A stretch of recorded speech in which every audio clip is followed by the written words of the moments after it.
qui était vraiment simple, qui est venue dans mon cœur. Cette parole, c'était simplement rechercher la paix avec tous.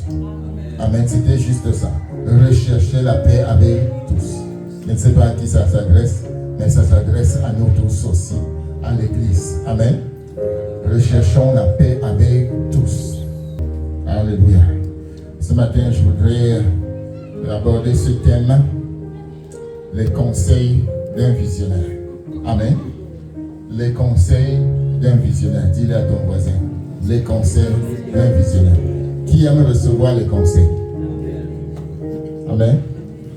Il y a des gens peut-être qui n'aiment pas recevoir des conseils parce qu'ils connaissent tout. Ils connaissent tout. Ils disent non, je n'ai pas besoin de conseils. Quand tu lui dis une chose, il connaît déjà.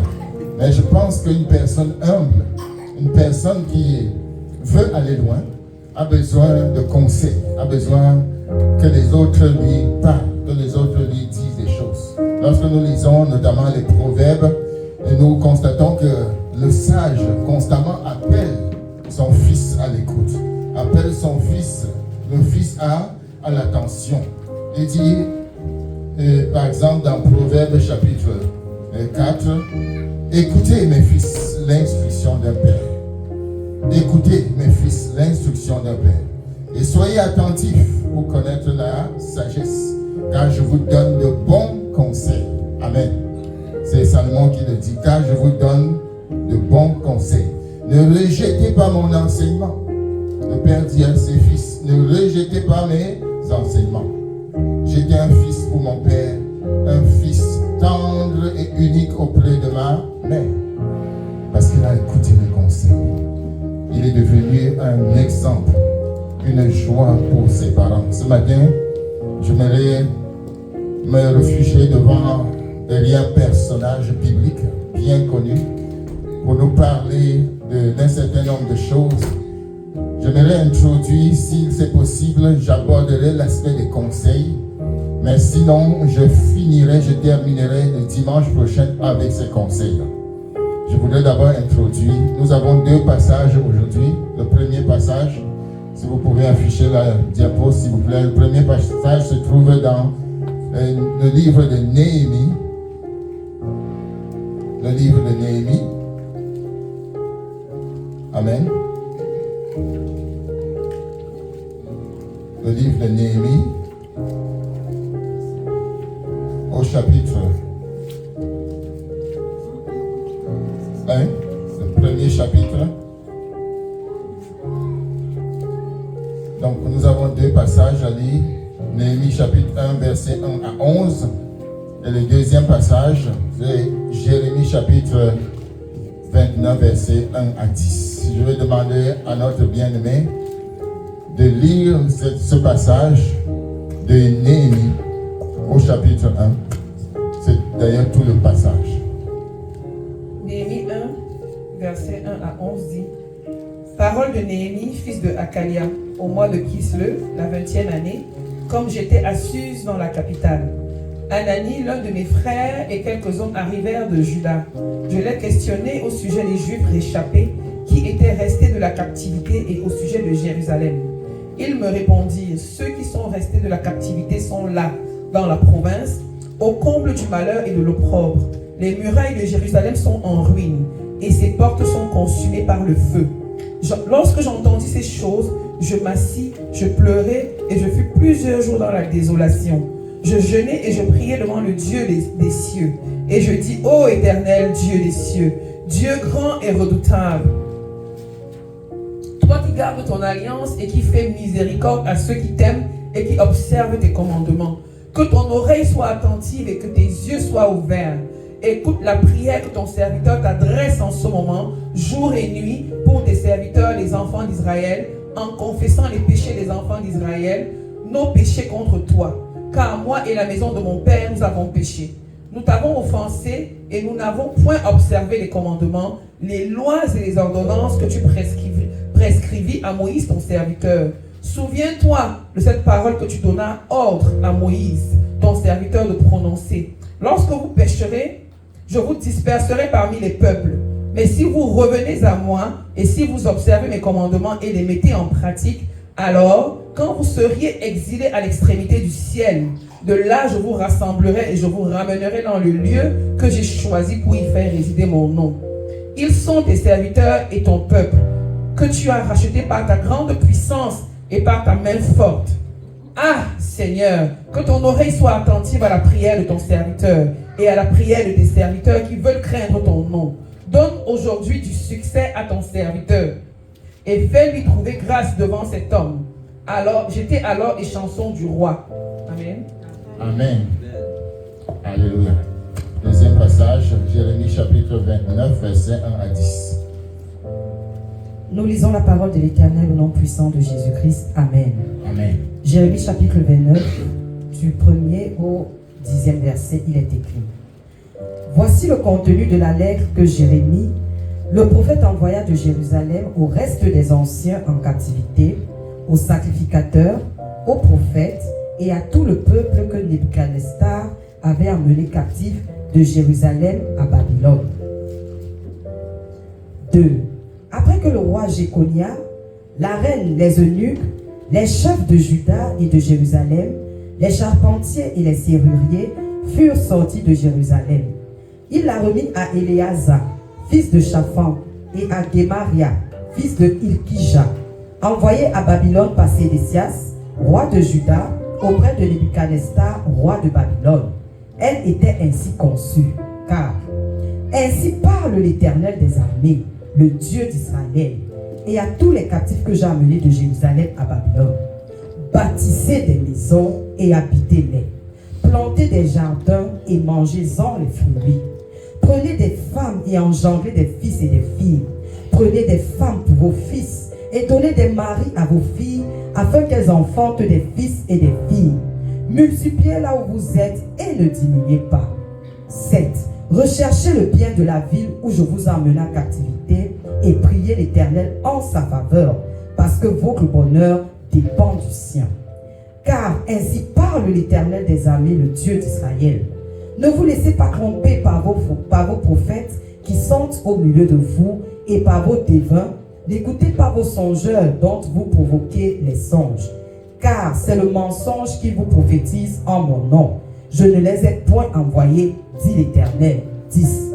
Mais voici ce que dit l'Éternel. Dès que 70 ans seront écoulés pour Babylone, je me souviendrai de vous et j'accomplirai à votre égard ma bonne parole en vous ramenant dans ce lieu. Parole du Seigneur Dieu Tout-Puissant. Amen. Amen. Amen. Alléluia. Est-ce qu'on peut acclamer la parole de Dieu? Bien-aimé, ton acclamation ne me convainc pas que ce matin, tu veux vraiment écouter la parole de Dieu. Ton acclamation ne me convainc pas que c'est la parole de celui-là qui est assis sur le trône.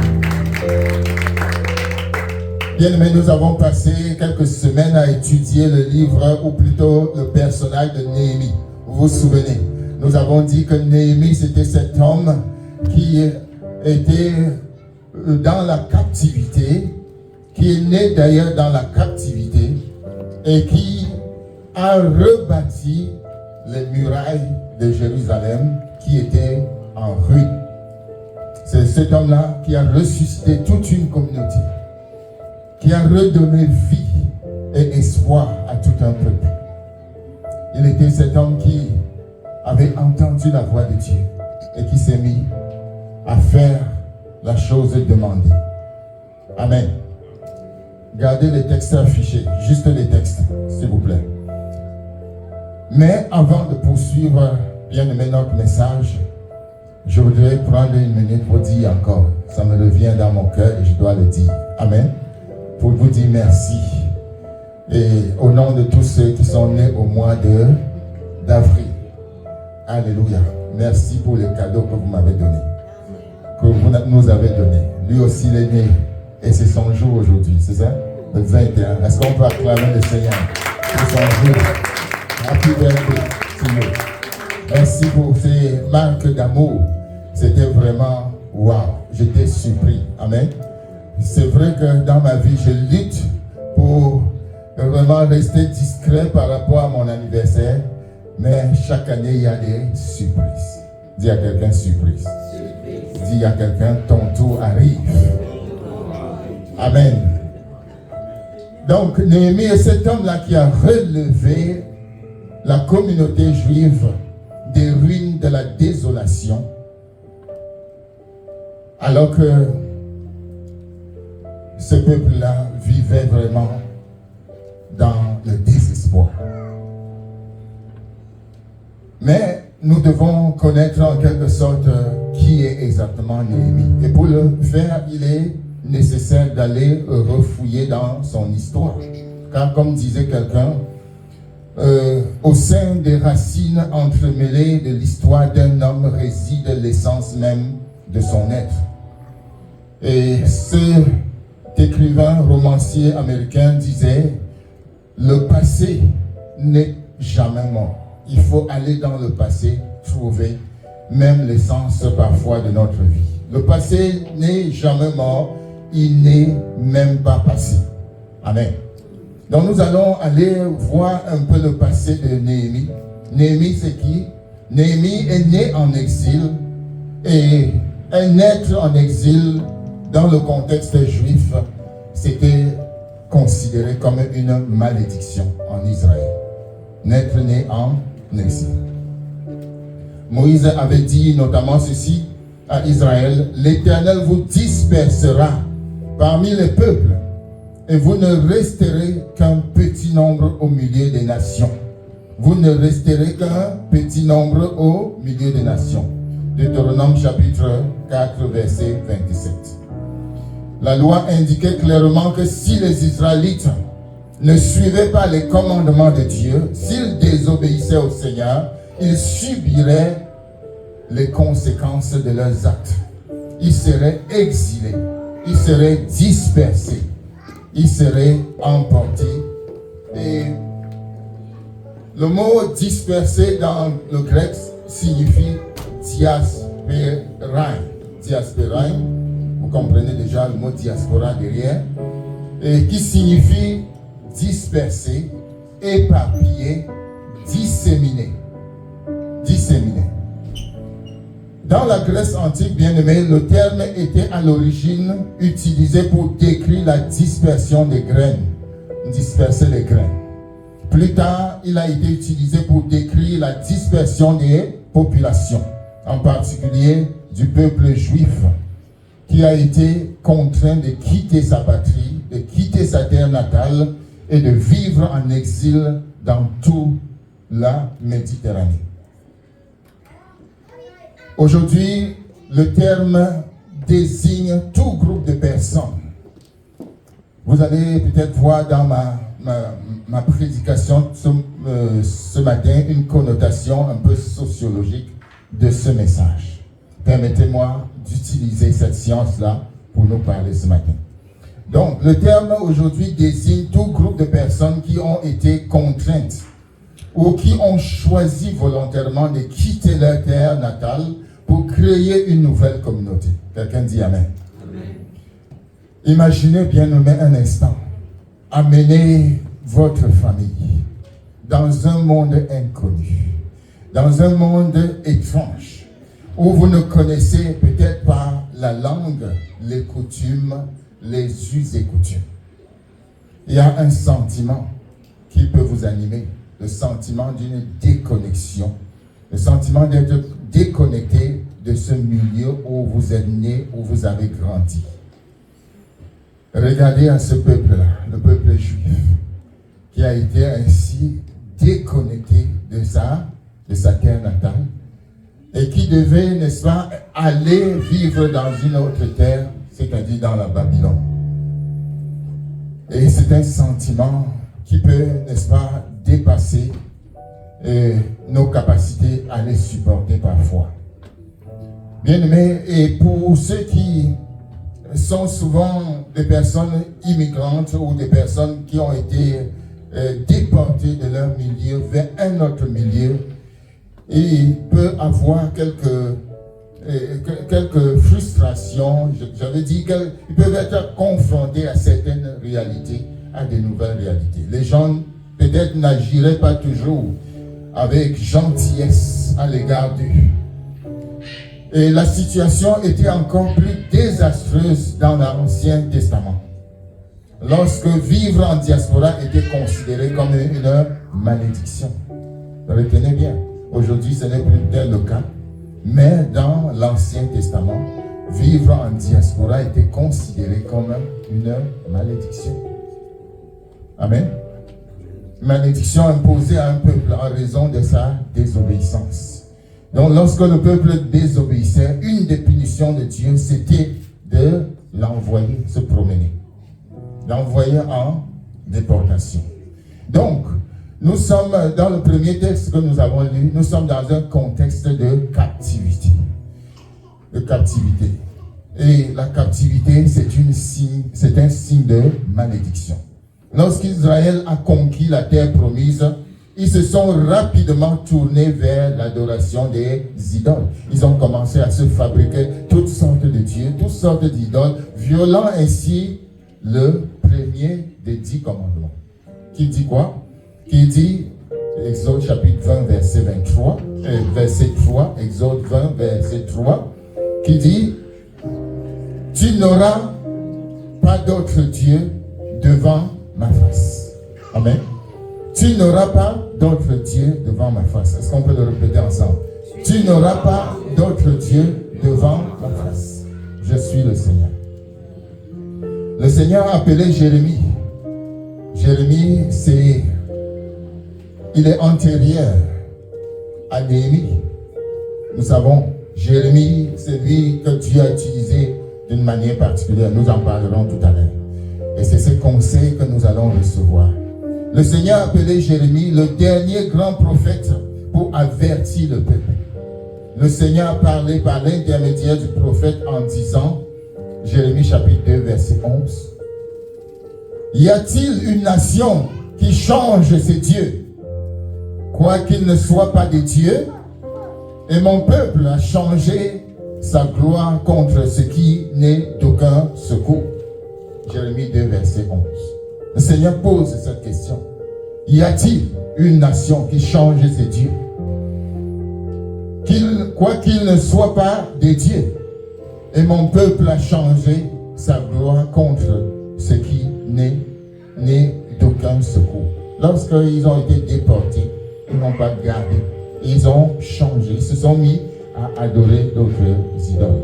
Même quand ils étaient dans leur terre à eux, la terre promise. Lorsqu'ils sont entrés dans la terre promise, ils ont commencé à se conformer au siècle, c'est-à-dire aux habitudes, à la culture, aux traditions de la nouvelle terre. Malgré ces avertissements, Israël a continué sur la voie de l'idolâtrie.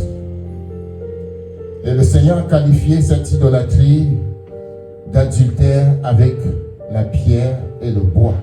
Jérémie 3, verset 9. Bien-aimés, je suis presque sûr que vous voyez la comparaison que le Seigneur fait ici. Il utilise la comparaison, l'infidélité conjugale pour montrer la gravité de la trahison d'Israël. Pour le dire en termes modernes, Israël a trompé l'Éternel. Pendant 23 ans, Jérémie et d'autres prophètes furent envoyés implorer Israël.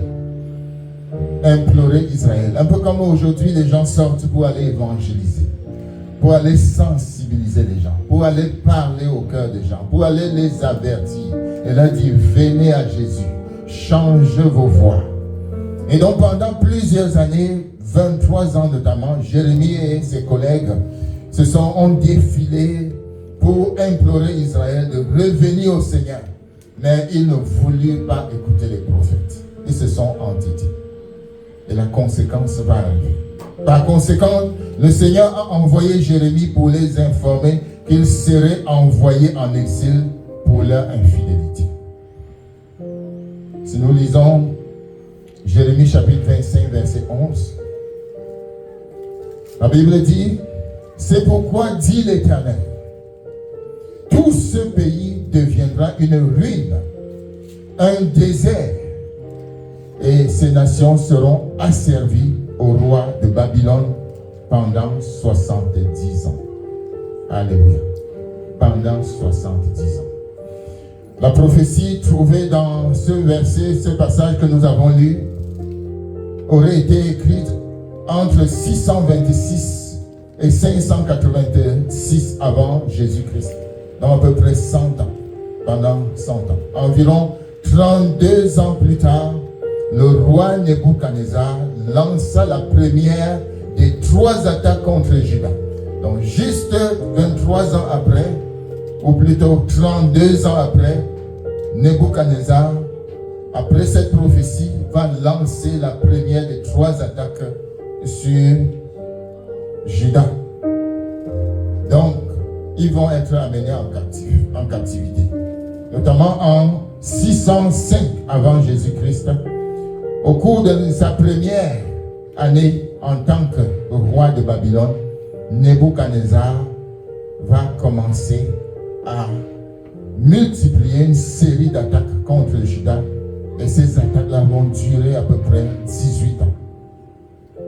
Lors de la première invasion, les Babyloniens vont emporter, vont amener en captivité certains jeunes de la famille royale, notamment Daniel. Daniel était un prince. Daniel et ses amis qui conduisit à la capitulation du roi de Juda. Si nous lisons Daniel 1, verset 1 à 2, notamment, nous allons avoir ces informations. Lors du deuxième siège, il y a une première siège, c'est-à-dire une première invasion. Et il y a une deuxième invasion. Lors donc du deuxième siège, son armée, c'est-à-dire l'armée de Nebuchadnezzar, amena beaucoup plus de prisonniers à Babylone, parmi lesquels le roi Joachim et le prophète Ézéchiel. 2 Rois, chapitre 24. Après avoir capturé le roi Joachim, Nebuchadnezzar installa Sédécias. Dis avec moi, Sédécias. Il installa Sédécias au trône. Il va l'installer et il était convaincu que voilà celui qu'il peut contrôler. Est-ce que ça vous dit quelque chose aujourd'hui? Nebuchadnezzar installe Sédécias au pouvoir avec une bonne intention de le contrôler. Amen. Pardon? De le contrôler. Bien-aimé, lorsque Sédécias finit par se rebeller contre la domination babylonienne, Nebuchadnezzar va donc lancer sa dernière campagne contre Jérusalem en 586 avant Jésus-Christ. Puis, comme le prophète l'avait clairement dit, un demi-siècle avant, l'armée babylonienne va percer les murs de Jérusalem, incendier le palais royal et le temple laissé en ruine. La ville tout entière était en désolation. Nebuchadnezzar a littéralement paralysé la ville et a emporté plusieurs personnes, et la désolation était grande. Sédécias a été forcé, en quelque sorte, a été obligé de regarder les Babyloniens assassiner ses enfants avant de l'aveugler et de le jeter en prison. Vous savez que Sédécias est mort en prison.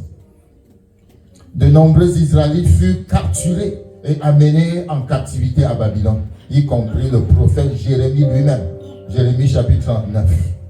Il va être emporté à Jérusalem, et c'est là que son rôle de réprimander, de reprendre les Israélites va continuer. Donc il ne va pas cesser de jouer son rôle de prophète. Son rôle ne faisait que commencer. Dans la première génération, Jérémie avait l'obligation divine de s'occuper des anciens survivants qui survécurent aux horreurs de la déportation. C'est-à-dire qu'après la première attaque, Jérémie était resté à Jérusalem et il continuait à parler aux anciens, à entretenir les anciens, les survivants. Donc, mais arrivé dans la nouvelle terre à Babylone, il va continuer son rôle prophétique et il va également s'intéresser particulièrement aux anciens, c'est-à-dire c'est Juifs qui étaient déportés, les tout premiers, et qui se sont installés à Babylone. Jérémie leur donne des instructions pastorales et il les rassemble. Il leur donne le conseil comment se comporter en exil, des conseils pratiques. Et c'est à ce niveau que nous sommes très intéressés par les conseils de Jérémie. Amen. La lettre que Jérémie leur adresse commence par ces mots. Jérémie 29, notre passage du jour. Le verset 4 nous dit: Ainsi parle l'Éternel des armées, le Dieu d'Israël, à tous les captifs que j'ai amenés de Jérusalem à Babylone. Bien-aimés, le Seigneur voulait que les Juifs comprennent que leur malheur n'était pas simplement un événement géologique ou géostratégique. Ils se sont retrouvés là-bas parce que Dieu était derrière.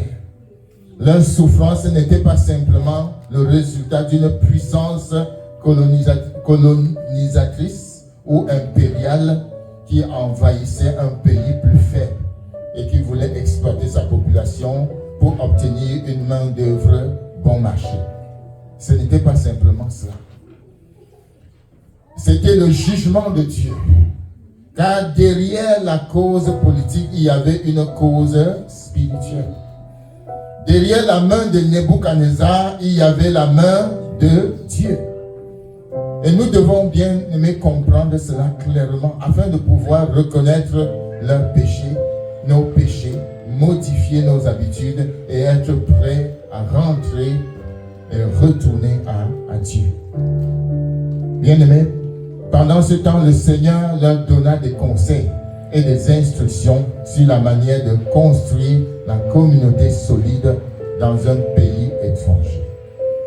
Jérémie retrouve le peuple qui avait été emporté, exilé par force, par la force de Nebuchadnezzar, à cause du péché du peuple. Jérémie va prendre le temps de leur donner des conseils, des instructions pour réussir. Et je crois que ces instructions, bien-aimés, vont nous aider également aujourd'hui. Lorsqu'on arrive en tant qu'étranger dans un nouveau pays, c'est comme se réveiller dans un monde étrange. Tout doit recommencer. Est-ce que quelqu'un dit Amen? Tout est nouveau. On doit s'accoutumer, s'habituer à un certain nombre de situations. Et je me rends compte que c'est la première fois que je prêche un tel message, ou peut-être la deuxième fois. Bien aimé, quand on arrive dans un nouveau pays, dans une nouvelle terre, on se débrouille comme on peut pour mieux s'adapter. Quelqu'un dit Amen. Sachant que les expatriés avaient besoin de s'intégrer, Jérémie les prépara à s'acclimater à leur nouvel environnement. En commençant par le respect des dirigeants de la communauté. Jérémie va leur dire, avant toute chose, vous devez respecter les dirigeants de la communauté, les anciens. Amen. Très bon conseil. Lorsque vous arrivez quelque part, la première chose, c'est de se souvenir qu'il y a des gens avant vous. Amen. Quel qu'en soit leur rang social, quel qu'en soit leur origine, quelle qu'en soit leur race, il faut savoir qu'il y a des gens qui sont là avant vous. C'est des anciens. Amen. Et même toute personne qui vous accueille, vous devez savoir qu'ils étaient là avant vous. Et vous devez leur donner l'honneur qui leur est dû. Le prophète donc les interpelle à respecter les aînés. Il écrit notamment dans Jérémie 29, verset 1. Jérémie 29, verset 1. Voici le contenu de la lettre que Jérémie le prophète envoya de Jérusalem au reste des anciens en captivité, aux sacrificateurs, aux prophètes et à tout le peuple que Nebuchadnezzar avait amené captif de Jérusalem à Babylone. Le premier secret que le Seigneur a donné pour bâtir une société prospère a été de reconnaître les pères de la communauté. Amen. Est-ce que vous êtes là? Est-ce que vous êtes vraiment là? Le premier secret pour bâtir une communauté unie, c'était premièrement que ces Juifs déportés devraient reconnaître les pères de la communauté. Est-ce que ça nous dit quelque chose? Lorsque nous sommes quelque part, nous devons reconnaître les pères de la communauté. Amen. La Bible nous dit de donner honneur à celui à qui l'honneur est dû. Et ici, Jérémie les appelle à cela. À reconnaître les anciens, à leur donner leur place. Bien aimé, au temps de la Bible, au temps biblique, c'est-à-dire aux temps anciens, ces dirigeants étaient appelés les anciens. Les aînés étaient des pères, issus de différentes tribus qui occupaient des positions d'autorité en fonction de leur âge, de leur connaissance, de leur sagesse, en fonction de leur popularité. Il fallait reconnaître ces anciens-là. Et Jérémie leur dit non, ne les écrasez pas, ne les ignorez pas. Reconnaissez qu'ils étaient là avant vous, même s'ils sont venus par la déportation et qui n'est pas venu par la déportation. Israël avait les anciens avant même de devenir une nation, comme le mentionne Exode chapitre 3 par exemple, verset 16. Ils ont continué à avoir des anciens après être devenus une nation, comme l'indique 2 Chroniques chapitre 5 verset 2. Les anciens étaient également présents pendant l'exil. Dis à quelqu'un, les anciens sont présents pendant l'exil. Bien aimé, je fais une parenthèse. Il y a souvent des personnes qui arrivent dans un pays, on leur donne des conseils, ils ne prennent pas. Est-ce que vous avez déjà vu ça? Ils ne prennent pas les conseils. Ils disent non, je connais assez. C'est quand il va se rendre compte que tes conseils-là étaient importants, qu'il se rend compte que vous aviez raison. Amen. Considérez ceux qui vous ont accueillis. Amen. Considérez ceux qui sont là avant. C'est important. Bien aimé. Même si personne n'est indispensable, il faut reconnaître la place des anciens. Et c'est ce que Jérémie essayait de faire comprendre au peuple ici. Ces dirigeants étaient des personnes respectées. Ces dirigeants respectés sont ceux qui ont maintenu la communauté juive en tant que nation pendant leur exil. Ils n'ont pas ignoré, ils n'ont pas oublié d'où ils venaient, mais ils ont maintenu la communauté. Et cela nous parle de la communauté de foi aujourd'hui. Amen. Cela nous parle de la communauté de foi. Nous avons été arrachés des ténèbres pour former une nouvelle communauté. Et nous devons, bien aimés, dans cette nouvelle communauté-là, considérer qu'il y a des gens qui ont bâti avant nous. Amen. Qui ont bâti avant nous. Est-ce que nous sommes ensemble? Amen. Bien aimé, une forte communauté a besoin de pères. Oui ou non? Tout comme une famille forte a besoin de pères. Pourquoi? Ces pères doivent être prêts à se sacrifier pour la communauté. Les pères sont là pour les besoins immédiats. Et ils prennent en compte le bien-être de tous. Bien aimé, en retour, la communauté devrait leur rendre l'honneur qu'ils méritent.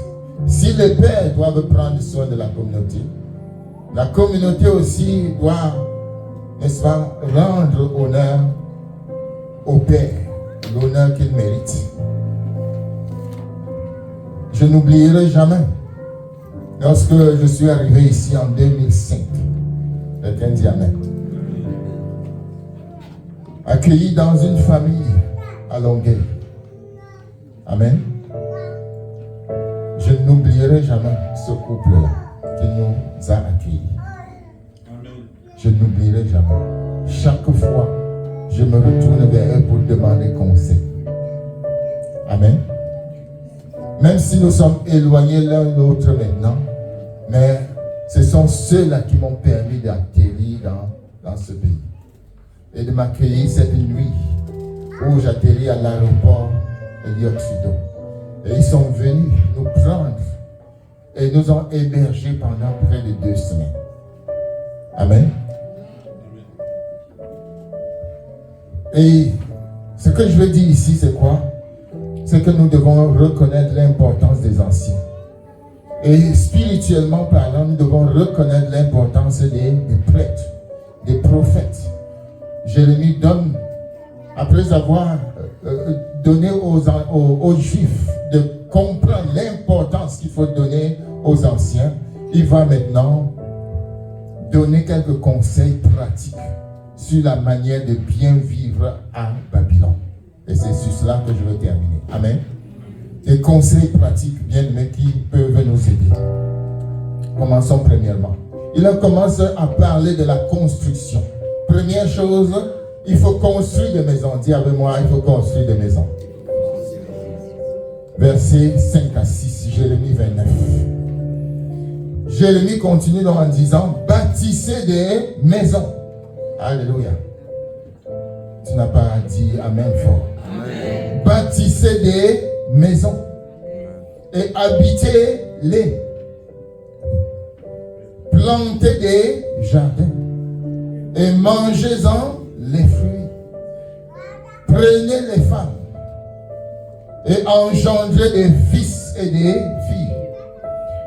Prenez des femmes pour vos fils et donnez des maris à vos filles afin qu'elles enfantent des fils et des filles. Multipliez-la où vous êtes et ne diminuez pas. Alléluia. Bien aimé, il y a ici tout un programme que Jérémie donne au peuple exilé afin qu'il puisse vivre dans la volonté de Dieu. Il a dit construisez des maisons. Jérémie a dit bâtissez des maisons et habitez-les. En d'autres termes, ayez une mentalité de permanence. Amen. En d'autres termes, ayez une mentalité de permanence. Dis à quelqu'un permanence. Ne pense pas que tu es là pour un temps. Tu es là pour longtemps. Il y a des gens qui à peine arrivés et disent je veux rentrer chez moi. Je veux rentrer chez moi. Amen. Est-ce que je parle à quelqu'un ce matin? Je veux rentrer chez moi. Pourquoi je suis ici? Et spirituellement parlant, il y a des gens, quand ils arrivent dans la foi, ça chauffe. Ils veulent retourner dans le monde. Est-ce que quelqu'un a compris quelque chose? Ils veulent quitter la foi. Ils veulent abandonner leur foi. Ils veulent laisser le combat pour retourner à l'ancienne vie. Dieu dit, quand tu entres, et la mentalité de permanence. Amen. De permanence. Ce n'est pas encore le temps de retourner, bien aimé. Dis à quelqu'un, ce n'est pas le temps de retourner. Il dit, faites comme chez vous. C'est en d'autres termes, il dit ça, faites comme chez vous. Amen. Est-ce que tu peux lui dire ça? Dis ça à Gilles, dis ça à elle. Faites comme chez vous. Amen. Faites comme chez vous. Il y a des gens qui n'ont pas cette mentalité-là. Dans la foi chrétienne, ils sont encore étrangers. Ils sont étrangers à Dieu, étrangers aux choses de Dieu, étrangers à la parole de Dieu. Fais comme chez toi. Amen. Ouvre la Bible, médite, communique ce que tu as reçu. Et continue. Sur le plan tellement terrestre, il dit, faites comme chez vous et réalisez ce que vous serez là où vous êtes. Il dit, faites vos projets, réalisez là où vous êtes pendant un certain temps. Amen. C'était très important parce que lorsqu'ils sont arrivés, il y avait un faux espoir qui est né. Le faux espoir, c'est quoi? Il y avait des prophètes qui se promenaient pour dire, non, ça ne va pas mettre long, vous avez été déportés, mais Dieu va vous ramener dans le pays. Mais ils ont oublié que le Seigneur avait parlé de 70 ans de captivité.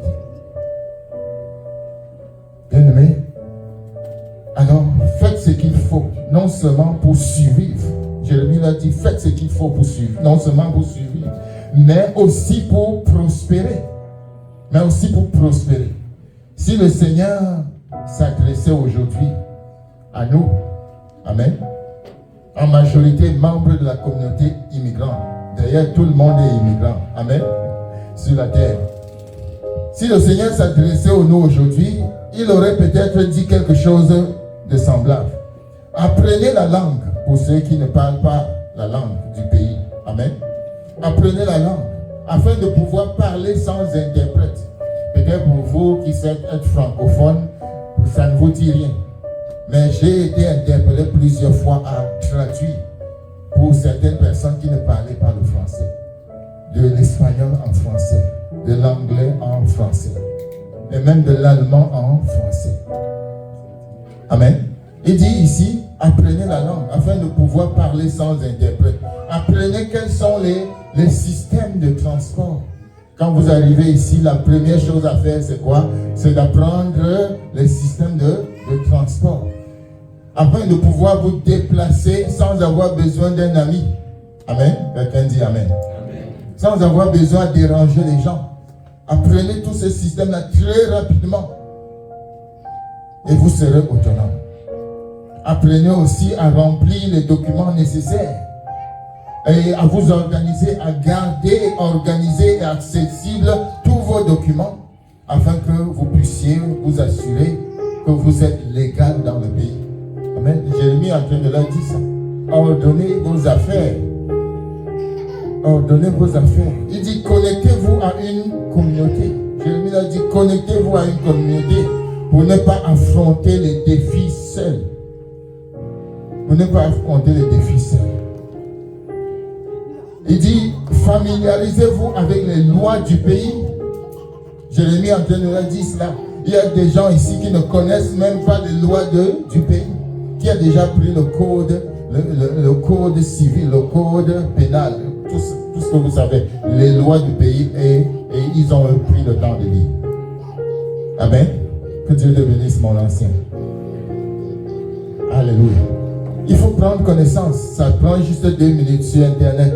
Les lois du Québec. Et vous les sortez tous. Et vous pouvez lire. Amen. C'est bon de connaître. Il y a des gens qu'on appelle Canadiens ici, mais ils ne connaissent même pas l'hymne du pays. Amen. Ils ont seulement fait ça quand même pour passer l'examen. Après l'examen, ils ont oublié. Mais on les appelle les Canadiens. Jérémie dit ici, familiarisez-vous avec les lois du pays, en particulier celles qui sont liées à l'immigration, afin d'éviter les complications judiciaires. Observez les coutumes des locaux et adaptez-vous pour éviter de vous faire remarquer par ou pour les mauvaises raisons. Amen. Pour les mauvaises raisons. Il dit planter des jardins. Planter des jardins. Est-ce que tu as un champ ici? Est-ce que tu as un champ? Est-ce que tu rêves même voir un champ? Le Seigneur dit reste là, fais comme chez toi. Il y a quelqu'un ici qui dit mais je cherche seulement une job là et ça me suffit. Le Seigneur te dit aujourd'hui, va plus loin. Fais comme chez toi. Est-ce que quelqu'un m'entend ce matin? Réveille quelqu'un à côté de toi et dis, ce sont de bons conseils. Bien, mais après avoir demandé aux exilés de respecter les anciens et de construire des maisons, le 3e conseil que Jérémie donne est de planter des jardins et d'en manger les fruits. Bien aimé, à cette époque, l'économie reposait principalement sur l'agriculture. Et la plupart des gens travaillaient dans les champs. Lorsque le prophète conseille aux exilés de planter des jardins et d'en manger les fruits, il leur dit de trouver un moyen de gagner la vie. Alléluia. Dans leur nouveau pays. Comme nous, Dieu nous demande de trouver un moyen de gagner la vie. Afin de ne pas dépendre du social. Amen. Quelqu'un a compris? Afin de ne pas dépendre du social. Si tu as la force, tu as l'énergie, trouve le travail. Trouve un moyen de subsistance. Ne cherche pas le social. Bien aimé. Sauf si tu dois l'avoir. Mais ne cherche pas le social. Je vous dis là, ce n'est pas plaisant. Amen. Première fois qu'on est arrivé ici, on nous a dit, ben, vous pouvez aller demander au social. Je ne savais pas ce que ça veut dire. On arrive là-bas. Quand j'arrive, une dame nous accueille, mais alors froidement. Je suis sorti de là, j'ai dit, je peux travailler. Amen. Et je ne suis plus jamais passé là. Je peux travailler. Celui qui veut, qui peut travailler, Dieu lui donne le travail. Reçois ton travail, bien. Reçois ton travail. Bien, mais dépendre trop longtemps des autres, ce n'est pas bon. Et quand il dit trouver un moyen de gagner ta vie, de gagner votre vie dans le nouveau pays, bien, mais de gagner de l'argent, il a conseillé de trouver rapidement un moyen de subvenir à leurs besoins et aux besoins de leur famille. Pourquoi? Parce que dépendre longtemps des autres les rendrait indésirables. Lorsque vous dépendez trop longtemps des autres, vous devenez indésirable. N'est-ce pas? Ce qui n'est pas la meilleure façon de se fondre dans la société. Supposons qu'un parent ou un ami vous parraine ou vous accueille dans ce pays. Il pourrait être tentant de compter indéfiniment sur leur soutien. Ce qui entraînerait la frustration et des conflits à long terme. Les amis qui vous ont accueilli avec plaisir se lasseront tôt ou tard de vous. Oui ou non? Parce que la facture va monter. De plus, trop compter sur les autres peut limiter votre potentiel. Alléluia. Trop compter sur les autres peut limiter votre potentiel. Il y a en vous des capacités incroyables que vous n'allez découvrir que lorsque vous serez autonome. Des capacités incroyables. Il y a en vous des projets. Il y a en vous des entreprises. Il y a en vous des initiatives. Il y a en vous des choses. Et tant que vous ne quittez pas le confort apparent, vous n'allez pas découvrir ce dont vous êtes capable. Amen.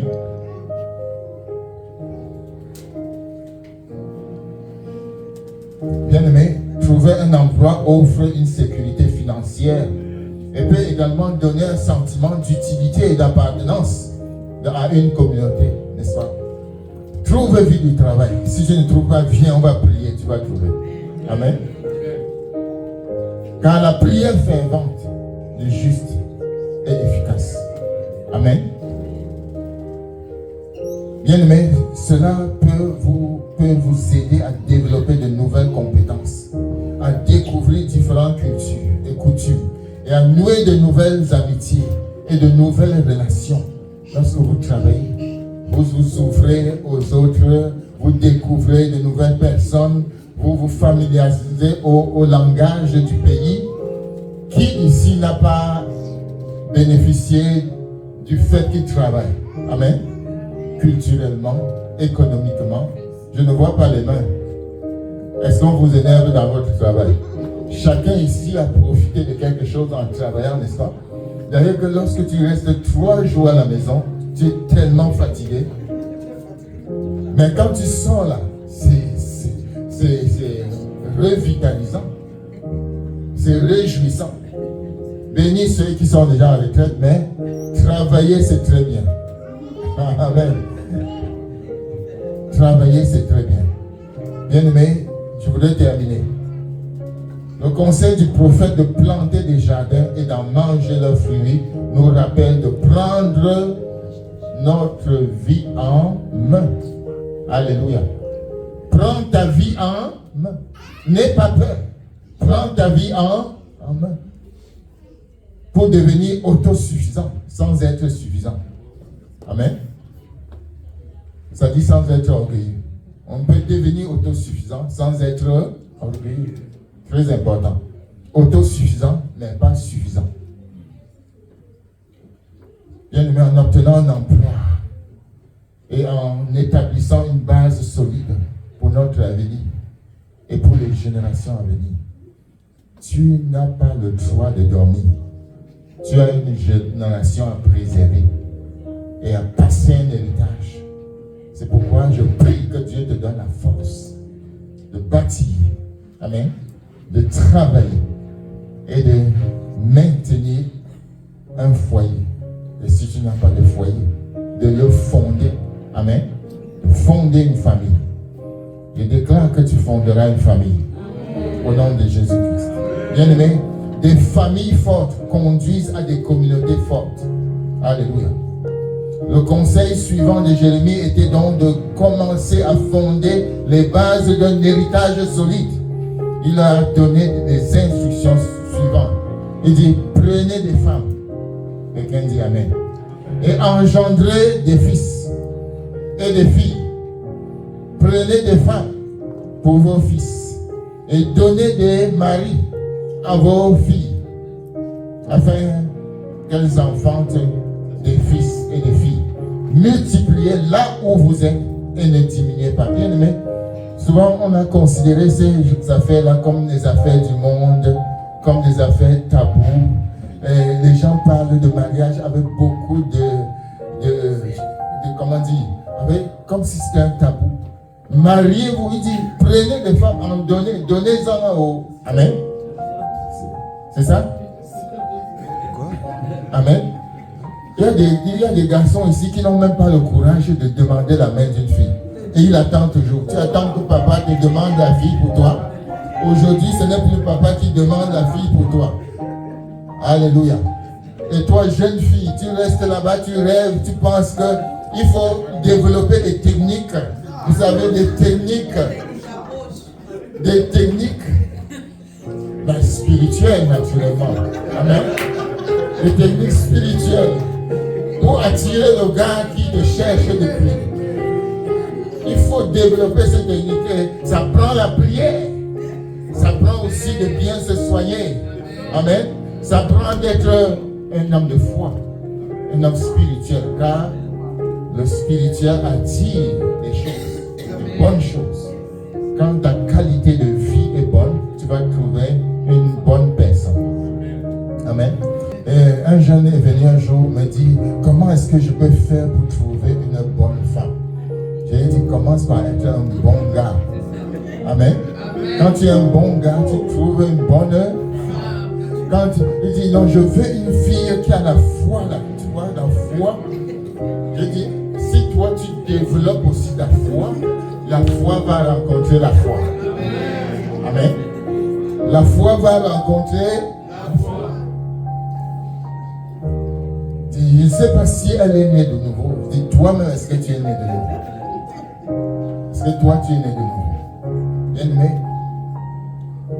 toute pratique de célibat volontaire, d'avortement ou de relations contre nature empêcherait les Juifs de souscrire à ce mandat. Ils avaient un mandat de fonder les familles, de marier leurs fils et leurs filles, d'enfanter les enfants, de multiplier, de ne pas diminuer. Voilà le mandat que Dieu leur donne. Bien, mais ne dit donc pas telle famille, telle communauté. Amen. Il a dit de contribuer au bien-être de la grande communauté. Lorsque Dieu a parlé aux enfants d'Israël, par l'intermédiaire du prophète Jérémie, il a dit de rechercher, ça c'est le dernier conseil, je vais m'arrêter là.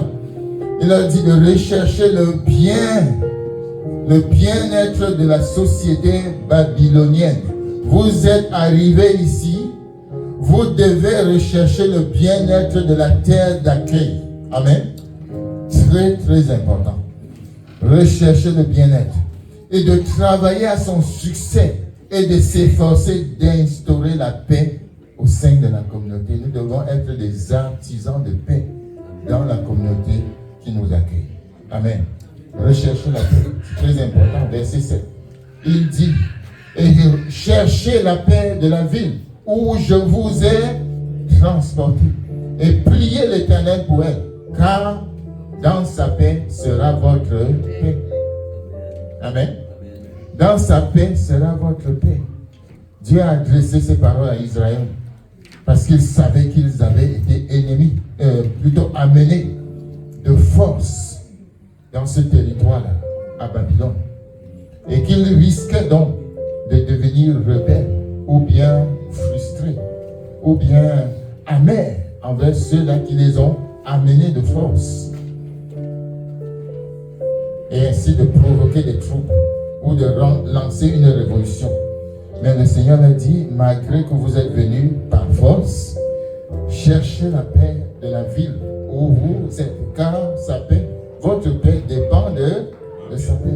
Le Seigneur dit qu'il ne devrait rien faire de tout cela dans le pays. Il ne devrait pas susciter de querelles, de rébellions. Bien-aimés, vous qui êtes arrivés dans un pays nouveau, il faut changer de langage. Il ne faut pas maudire les gens du pays. Il ne faut pas critiquer. Amen. Il ne faut pas critiquer. Est-ce que je parle à quelqu'un ce matin? Il ne faut pas les considérer avec tout. Parce que peut-être vous êtes différents, ils sont différents. Vous commencez à dire n'importe quoi. On ne dit pas n'importe quoi. Amen. Il faut changer de langage. Et spirituellement, ça veut dire quoi? Lorsque nous arrivons dans la foi, nous changeons de langage. Notre langage devient le langage de Christ. Notre parole devient la parole de la Bible. Nous adoptons la culture chrétienne et nous nous départissons de la culture du monde. Nous ne pouvons pas dire n'importe quoi avec notre bouche. Bien aimé, ce texte nous parle des choses qu'on peut mettre en pratique concrètement dans le social. Mais ça nous parle de notre nouvelle vie en Christ, de notre nouvelle demeure, de notre nouvelle ville. Que lorsque nous arrivons dans notre nouvelle ville, la Jérusalem, si vous permettez, nous devons travailler dans la communauté chrétienne à maintenir la paix, à parler un même langage, et à nous aimer les uns les autres. Amen. Sans oublier que nous devons prospérer. Dieu nous a appelé la vie abondante.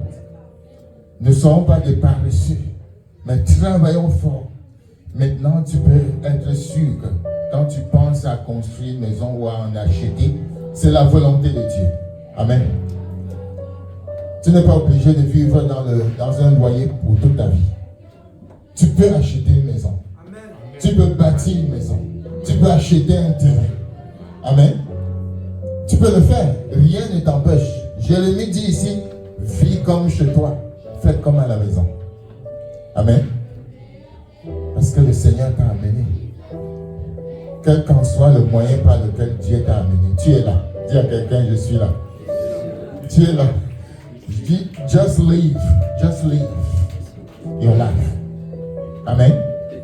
Notre bien-être dépend du bien-être de la ville qui nous accueille. Le Seigneur ici utilise le mot shalom. Il dit ici, la paix signifie shalom. Et shalom veut dire bien-être, prospérité. Dieu dit donc de chercher le shalom de la ville, la paix de la ville dans laquelle nous sommes. Car lorsqu'elle est en paix, nous aussi nous sommes en paix. Alléluia. Et pour conclure, lorsque ton frère est en paix, lorsque ta communauté est en paix, lorsque ta famille est en paix, ta paix aussi est retournée. Oui ou non? Donc, lorsque tu recherches la paix pour ta famille, lorsque tu recherches la paix pour ta communauté, lorsque tu recherches la paix pour ta société, il y a le retour de l'ascenseur. Ta paix aussi est affermie. Que Dieu nous bénisse ce matin. Alléluia.